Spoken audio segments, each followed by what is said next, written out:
आज के कार्यक्रम के मुख्य अतिथि, हम सबके प्रेरणा स्रोत परम श्रद्धेय आडवाणी जी, राज्यसभा में नेता प्रतिपक्ष स्नेही भाई अरुण जेटली जी, पार्टी के पूर्व राष्ट्रीय अध्यक्ष आदरणीय वेंकैया नायडू जी, पार्टी के राष्ट्रीय महामंत्री संगठन आदरणीय रामलाल जी, दूसरे राष्ट्रीय महामंत्री भाई विजय गोयल जी,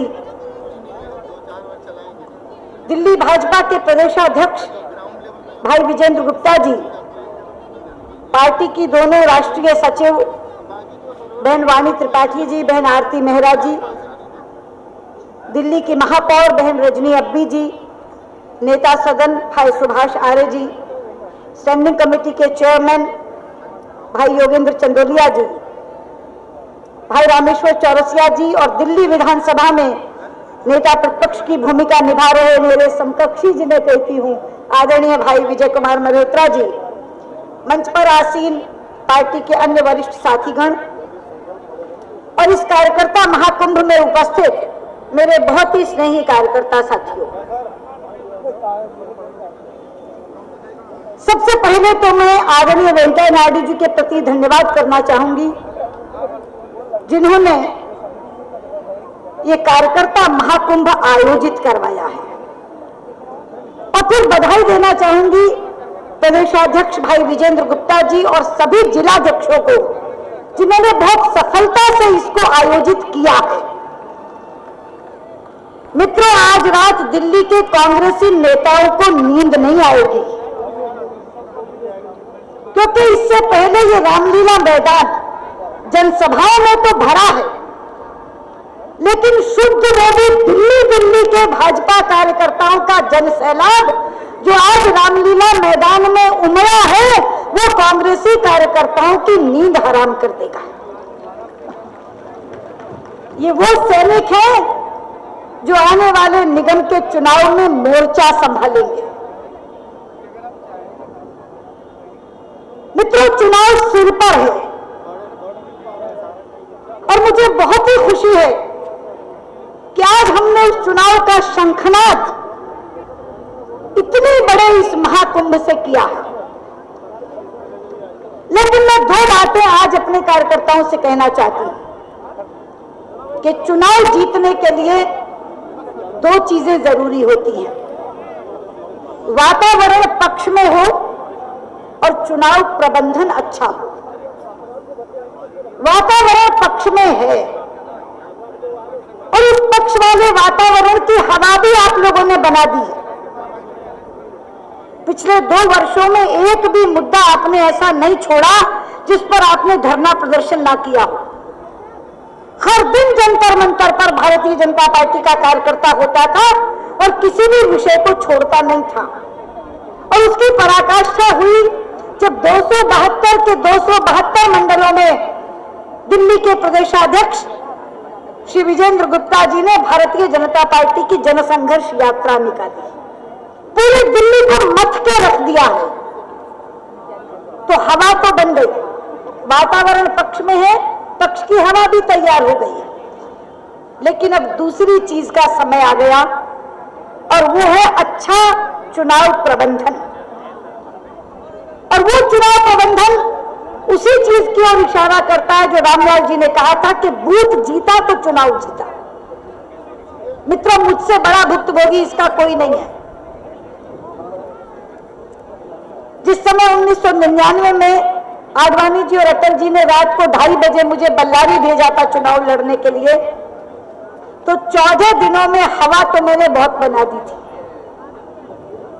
चुनाव से 2 दिन पहले टाइम्स ऑफ इंडिया की हेडलाइंस निकली थी, Sushma Swaraj is getting 65% votes. एक सर्वे में आया था 65% वोट उन्होंने मुझे मिलते हुए दिखाया था। लेकिन बल्लारी उस समय कर्नाटक का ऐसा जिला था जहां संगठन नाम मात्र को भी नहीं था। दोनों काम में 14 दिन में साथ साथ नहीं कर सकती थी। हवा बनी, लेकिन उस हवा को मतदान केंद्र तक ले जाने के लिए कार्यकर्ता नहीं थे। बूथ के बूथ खाली पड़े थे। और परिणाम ये निकला कि 14 दिन के चुनाव प्रचार में 3,80,000 वोट प्राप्त करके भी मैं 56,000 वोटों से हार गई। इसलिए मैं आज आपसे कहना चाहती हूं कि अब जो समय है वो इस हवा को मतदान केंद्र में बंद करने का है। मन तो दिल्ली के लोगों का बन गया, आप सबने भी बना दिया और कांग्रेस की अपनी करतूतों ने भी बना दिया। इतने मुद्दे उन्होंने दिए हैं, इतने मुद्दे उन्होंने हमारी झोली में डाले हैं कि हर वर्ग के लिए हमारे पास अलग मुद्दा है। महंगाई का मुद्दा महिलाओं को छूता है, भ्रष्टाचार का मुद्दा युवाओं को छूता है, काले धन का मुद्दा पढ़े लिखे प्रबुद्ध जन को छूता है, खुदरा व्यापार में विदेशी पूंजी का मुद्दा व्यापारियों को छूता है, आरक्षण में कटौती का मुद्दा पिछड़े वर्ग के लोगों को छूता है और धर्म आधारित आरक्षण का मुद्दा देश के राष्ट्रभक्तों को छूता है। इतने मुद्दे हैं हमारे पास और इसके साथ दिल्ली के मुद्दे जुड़ जाते हैं। जब हम महिलाओं से महंगाई की बात करते हैं तो दिल्ली में बिगड़ती हुई कानून व्यवस्था और महिलाओं की असुरक्षा की बात कर सकते हैं। जब हम भ्रष्टाचार की बात करते हैं तो दिल्ली में CWG के द्वारा जिस तरीके से दिल्ली सरकार ने खाया है उसकी बात कर सकते हैं, दिल्ली की अनधिकृत कॉलोनियों की बात कर सकते हैं, दिल्ली की बिजली की व्यवस्था की बात कर सकते हैं, पानी की व्यवस्था की बात कर सकते हैं। दिल्ली वासी जिस तरह से त्रस्त हैं उसके कुशासन की बात कर सकते हैं। लेकिन जिस वर्ग से बात करने के लिए जाएं उसी वर्ग की बात उससे करें, पूरा सिलेबस पढ़ाने ना बैठ जाए। समय कम होता है, उसी सीमित समय में हर व्यक्ति को छूना है, तो साहित्य तैयार करें इन तमाम मुद्दों को लेकर, जो मुद्दे देश को प्रभावित करते हैं, जो मुद्दे दिल्ली को प्रभावित करते हैं, उसे रट लें और फिर एक एक घर पर दस्तक दें, एक एक घर पर, एक बार दो बार नहीं, 3-3 बार दस्तक दें। उसी वर्ग के लोगों से उनको छूने वाले मुद्दों की बात करें और एक अच्छा बूथ प्रबंधन इसकी तैयारी करें। लेकिन दूसरी बात जो मैं कह रही हूं वो इससे भी अहम है। मित्रों, हमारे पास हर वार्ड में एक ही स्तर के अनेक कार्यकर्ता हैं। ये हमारी पूंजी भी है और यही हमारी लायबिलिटी भी है, यही हमारा एसेट भी है। यही बात हमारे पक्ष में भी जाती है और यही बात हमारे विरोध में भी जाती है। क्योंकि समान स्तर के जब 10 कार्यकर्ता होते हैं तो भैया जो राजनीति में आया वो खड़तालें बजाने तो आया नहीं, वो महत्वाकांक्षा भी लेकर आया है, वो दावेदारी भी करता है। दावेदारी करने तक कोई दिक्कत नहीं, कोई कठिनाई नहीं। लेकिन आप जानते हैं कि नियम यह है कि एक ही को टिकट मिलना है।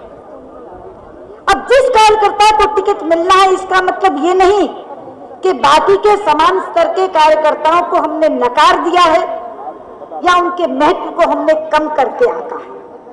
टिकट वितरण के समय बहुत से समीकरण देखने पड़ते हैं, बहुत सी चीजें देखनी पड़ती हैं। बराबर वाले वार्ड में किसको मिला, इसलिए यहां किसको देना, कम महत्व के कारण नहीं। लेकिन जब सत्ता आती है मित्रों तो बांटने के लिए बहुत कुछ होता है। अगर एक टिकट नहीं मिली तो कोई दूसरा पद मिलेगा, दूसरा पद नहीं मिला तो कोई तीसरी जिम्मेदारी मिलेगी। लेकिन एक नई संस्कृति पैदा हुई है कि जिसको टिकट नहीं मिला वो इकट्ठे होकर कहता है इसको निपटा दो, और ये निपटाने की संस्कृति में व्यक्ति तो नहीं निबटता, उसके साथ साथ पार्टी निबट जाती है। इसलिए आज कार्यकर्ताओं को कहने आई हूं, क्योंकि ये जनसभा नहीं है, शुद्ध मेरे सैनिक सामने बैठे हैं, मेरे कार्यकर्ता सामने बैठे हैं, जिन पर गर्व है मुझे, वो मेरे सामने बैठे हैं। इसलिए कहना चाहती हूं, ये निपटाना शब्द अपने शब्दकोश से निकाल देना। जिसको भी टिकट मिले, एक ही नारा, जिसके हाथ में कमल वही होगा सफल। जिसे कमल का फूल मिल जाए उसके लिए फिर सारे कार्यकर्ता जी जान से लग जाए, क्योंकि कांग्रेस हमें हरा नहीं सकती। कांग्रेस तो आज ही हार गई, कांग्रेस हमें हरा नहीं सकती।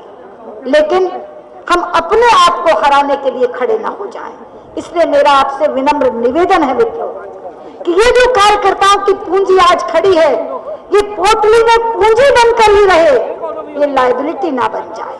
इसलिए मेरा आपसे निवेदन है, अपील है कि जिस जोशो खरोश से आज आए हो, जिस उत्साह से आज इस कार्यकर्ता महाकुंभ में भाग ले रहे हो, जो हवा पूरी दिल्ली में आपने बनाई है, जो लोगों का मन आपके प्रति बना हुआ है, उस मन को मत में परिवर्तित करने के लिए एक एक कार्यकर्ता जुट जाए, उस हवा को मशीन में दर्ज करवाए और दिल्ली नगर निगम में पहले और दिल्ली विधानसभा में बाद में भारतीय जनता पार्टी का परचम लहराए।